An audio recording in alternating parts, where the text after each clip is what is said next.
Let's begin tonight by letting you know what the good news has been for a lot of people who have been monitoring the economic indices in this country. We know what this means, although there's been a rebasing, but yet it's been a fourth consecutive appreciation that we've seen as far as the headline inflation is concerned. So the rate for July fell to 21.8% as compared to June, which stood at 22.22%. The National Bureau of Statistics says in his latest report, where the Consumer Price Index, CPI report, indicates that the nation has experienced 4 consecutive drops in inflation for the year.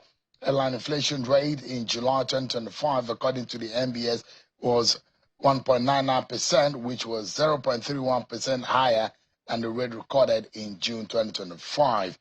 The report also reveals that July's inflation rate eased to 3.12% as compared to the previous month. That is the headline inflation right there. You see the graph. And if you look at it, if you look at from January, which was about, which went so high, and you saw a drop in February, it went up again in March. But since then, after March, you see from April, June, July, you've seen a consistent drop, a decline that you see as it goes down like that, and we're seeing a fourth consecutive appreciation in headline inflation. But if you look at, flip it, food inflation, there is a worrying situation. I'm hoping to understand why that is happening. As headline inflation is easing, we're seeing some kind of a dramatic twist in food inflation. Let's get a sense of this, everyone. I'm being joined tonight by an economist and chief economist at the SPM initiative. Dr. Paul Alaji is live for us virtually. Thank you so much, Dr. Alaji, for joining us tonight. Thank you so very much for having me. A beautiful evening to you and the viewers across the globe. Yeah. Good news that headline inflation is easing, and this is the 4th consecutive report of the easing as we have received from the NBS. It shows one thing, that we might be able, we're seeing a curve that will bring some light at the end of the tunnel. My mathematics may be very horrible, but if you look at what the graph is telling us, is a cheery news, isn't it, Dr. Alaji? Yes, so we need to know what inflation is and what inflation is not. What inflation is that by how much has the price this year increased compared to last year. So what inflation is telling us that the rate of growth, that is the increase in inflation rate, price rate, that's consumer price index, and I don't want to use economic jargons so that I will not lose value.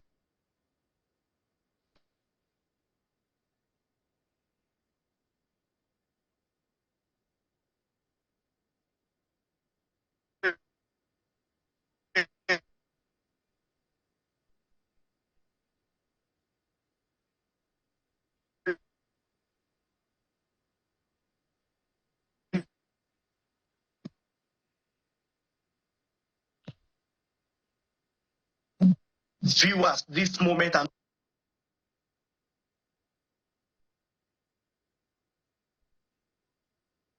all right, there seems to be some technical issue with the connection with Dr. Paul Alaji, and we'll be making sense of what I think is back with us.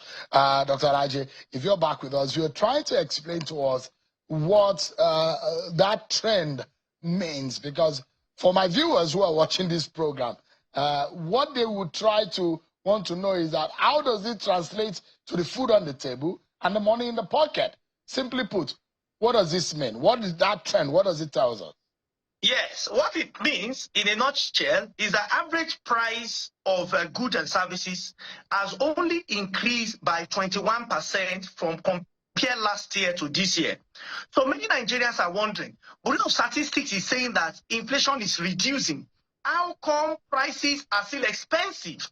What the Bureau of Statistics is saying, according to their own data, that we can interpret is that if average price level is 100 for most commodity, the price this year is now 121.488 kobo. That's what they are saying. They are not saying that the price has reduced from what it was last year. If that is what Bureau of Statistics is saying, then you'll be talking about deflation. So what we are talking about is inflation. That is, the price is still increasing, even though it's increasing at a reducing rate. So it's important that people understand that when these numbers are released and you are seeing positive number, is an increase to what it was compared to last year.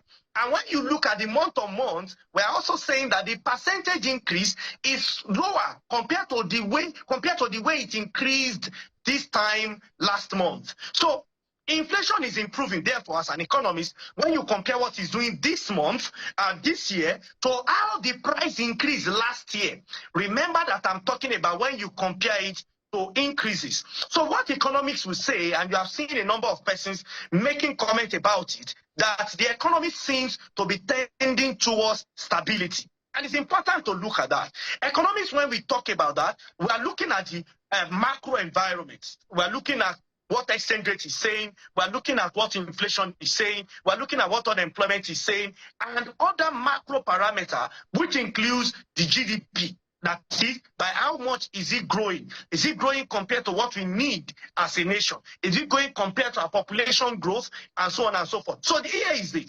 inflation, according to Bureau of Statistics, average price level of what you are buying, of the things they capture in their basket of commodity, increased only by 21.88%. That is, when you go to market, and you can do it, if all Bureau of Statistics captured is what you are buying, there is an increase by 21.88%. That means your price increase. However, the rate at which it increased compared July this year, when you compare it back to what you bought this time last year in July 2024, that's when you have that increase. When you compare June 2024 to June 2025, in June it was worse off because the price for 2024 increased to 2025 by 22.22%. However, according to them, it only increased by 21.88%. What does that mean? Price has not reduced.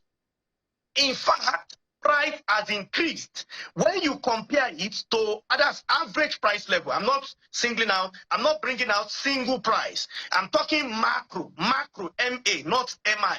I'm not talking individual. I'm talking macro. But Bureau of Statistics and economists is also interpreting it to mean that it is better off that the rate of increase we had last month. So it's an improvement. And that is why it's important to let economics conversation be robust, to also make people understand that yes, it's an improvement, but generally speaking, when you go to the market, the average price level of what you bought last year, according to the National Bureau of Statistics, this is not my figure, has increased by 21.88. So that's what does that also explains, Dr. Alaji, why the trend we saw in headline inflation is different from the food inflation?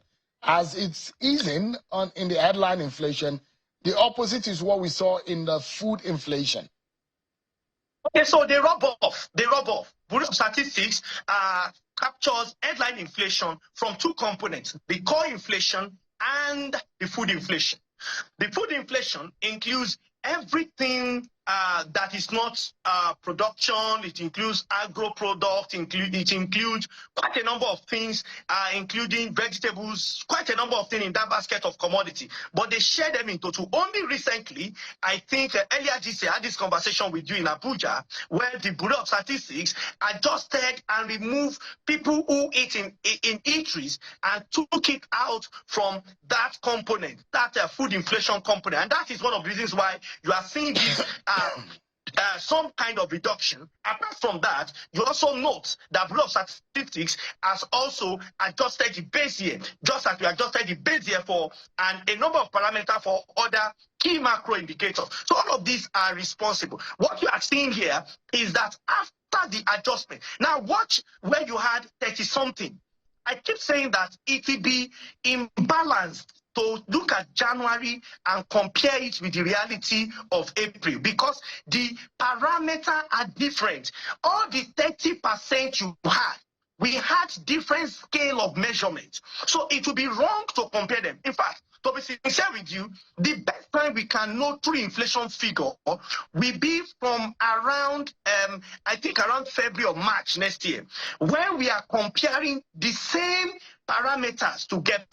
So what you'll be having now, technically speaking, will be basically outliers. You are seeing 20-something% compared to, so that 10% is no reduction, it's an adjustment in the base year. And that's what Bureau of Statistics, Sasha General mentioned, that we are not saying that your prices in the market has reduced, because a lot of people are casting aspersion on them that, oh, they are manipulating the figure and so on and so forth. What they are saying, on the other hand, from the report, is that we are not saying that the number have reduced. We are saying they have adjusted some parameter that makes the numbers to appear smaller or lower than that they were before. But before you can talk of real reduction, it will be from next year, when we can now compare the same base year together. So the number you are seeing is showing some reduction in increase, not in prices, in increase of average price level when you compare them year. All right. year. So when you Dr. go to the Alaji, market, I can tell you, your price of bread may still be relatively high compared to what you bought it last year. And you wonder, so why are we saying inflation is increasing? We are saying that if you bought it 1,000 naira last year, it might be an assumption 1,210 naira this year is only showing that 21% increase. So Dr. Alaji, that's just an instance. Yeah. What is the good news for my viewers tonight who are watching? The easing and that trend that we have seen since the last 4 months, as captured by the NBS. In the layman's language, for the man who buys food from the buka, the canteen, and the man who goes out every day to get his pay or get salary every month. What is the good news that this trend is telling us in simple terms? The good news is that from about 4 months ago, or if you like 6 months ago, but comfortably 4 months ago, the rate of that increase, the rate at which it increased year by year, is reducing. It has reduced from about 24% now to about 21%. And it may ease from now like that till we have something like 18%. So that is the good news. But to make this good news everlasting, we need to watch out for what will happen next year. Next year, political correspondent. And from history, as an economist, I've studied this economy too well from 1998 to 2002 to 2006 to 2010 to 2014 to 2018 to 2022, and I will study it again by God's grace 2026. Pre-election year, there is pressure on the naira. There is pressure that induces inflation. If that happens, I'm afraid this gain we are making, this is a gain. We have to say it clearly. This gain we are making may reverse. And that is why I keep advising authorities, including His Excellency Mr. President, to say that do everything possible next year, such that election money to be spent, that is, the money politicians plan to spend, should be in naira, no iota of the dollar, neither for delegates or for whosoever, so that these economic gains that we have started seeing the signs from reduced growth in inflation, that is, inflation is growing at a reducing rate, can be permanent, and we can have a truly stabilized economy at the end of the summer. Dr. Alaji, two things are here. Based on the policies of government, you look at the prices of commodities and the value of the purchasing capacity of the money in the hands of the average Nigerian. Those are two major factors that policies of government affect in the economics of living. And I want to imagine, and I want to ask, when the government tells us that it's going to be an initial pain, but we start seeing the gain, on those two indices that I mentioned, the prices and the purchasing, the value of the money and the purchasing capacity of an average Nigeria. Are things getting better from these figures and statistics? Are we seeing a better day? Are better days coming? There are hopes, real hope, like the government is telling Nigerians. Okay, so I think to better put that in perspective, there are about 4 P's. The first P is policy. That policy will affect prices. The prices of commodity will affect people. Eventually, people's decision will affect who is in power. The last P. So policy will determine whether government will remain in power or government will be out of power. Economics have connected these 4 P's together. That is why policy are made because of the people. Now, the question is, has this policy been able to improve life of people? Well, I can tell you that from the number released by the Bureau of Statistics, we have been seeing a reduction in the growth rate of inflation, and that should be positive. But when you talk macroeconomics, there are several parameters to consider. Number one is exchange rate. When we compare that to what it was, would we say that it has improved? Number 2 is inflation, which is the conversation we are having now. Number 3 is employment. Would we say that unemployment is better off or worse off? Number 4 is the GDP. Would we say that the GDP of Nigeria is growing significantly as much as we want it to be? And there are other parameters that perhaps are not among the 4 core parameters, which includes what is happening to health, what is happening to education, what is happening to income of the people. You talked about how the policy has affected the purchasing power of the people. Why? Because when we floated the naira, it ended in some kinds of devaluation of the currency.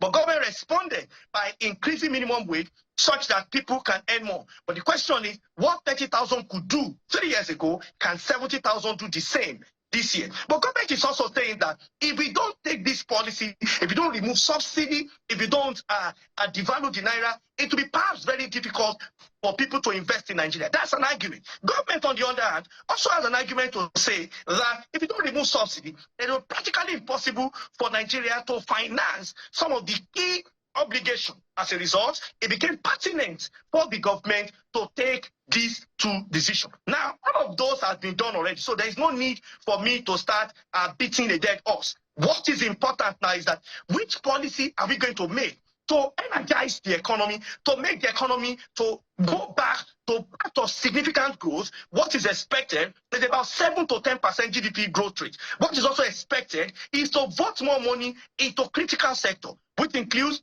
empowering railway more, 2, roads for Nigeria, 3, education, number 4 is energy. So when you put all of this together, I can tell you, and also empowering the manufacturing sector, I beg your pardon. If you empower these 5 sectors, 5 critical sectors, even though there are about 12 of them, and for the want of time, I may not be able to list all of them on this single program. But if you empower all of them, and we do this consistently for about 5 to 8 years, we empower them consistently, the dividend of democracy, which average Nigerian which includes... Yeah, so apologies to cutting.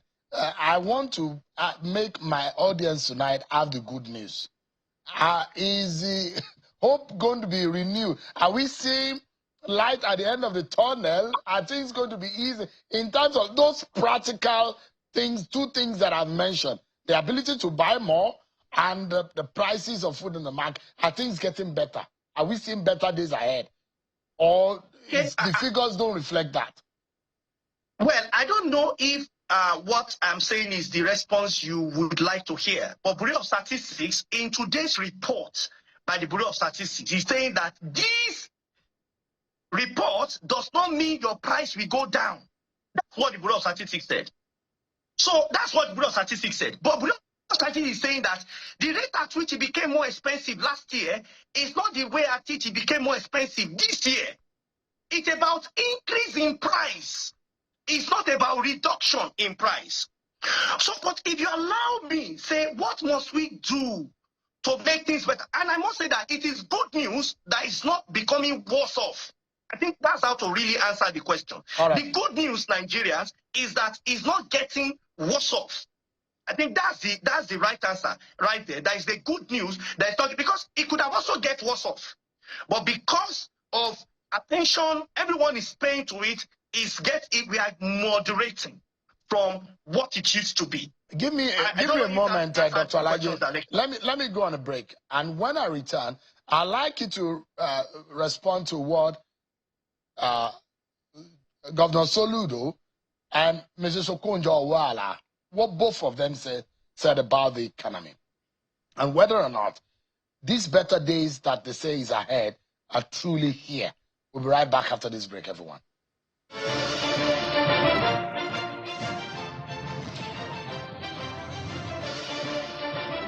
Thank you so much, everyone, for staying with us. Our closing moments now with Dr. Paul Alaji on the state of the economy.